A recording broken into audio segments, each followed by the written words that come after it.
ধীর গতিতে চলছে নারায়ণগঞ্জ রূপগঞ্জে ঢাকা সিলেট মহাসড়ক ও এশিয়ান হাইওয়ে সড়কের উন্নয়ন কাজ। যানজট আর ধুলাবালিতে নাকাল চালক, যাত্রী ও পথচারীরা। দ্রুত কাজ শেষ করার আশ্বাস দিয়েছে কর্তৃপক্ষ। নারায়ণগঞ্জ প্রতিনিধি আশিকুর রহমান হান্নানের রিপোর্ট, জানাচ্ছেন কিরণ মোস্তফা। উত্তর পূর্বাঞ্চলগামী 12 জেলার মানুষের চলাচলের একমাত্র ভরসা ঢাকা সিলেট মহাসড়ক।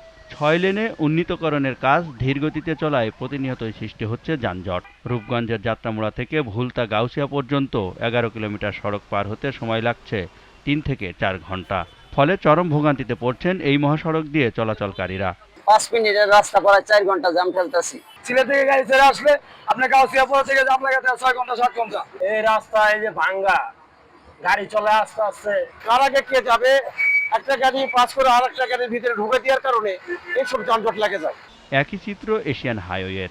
উন্নয়ন কাজ চলমান থাকায় কাঞ্চন ব্রিজ থেকে গোলাকান্দাইল পর্যন্ত 12 কিলোমিটার সড়ক শুরু হয়ে যাওয়ায় চলাচলে বিঘ্ন ঘটছে। খানাখন্দ ও গর্তে পড়ে বিকল হচ্ছে যানবাহন।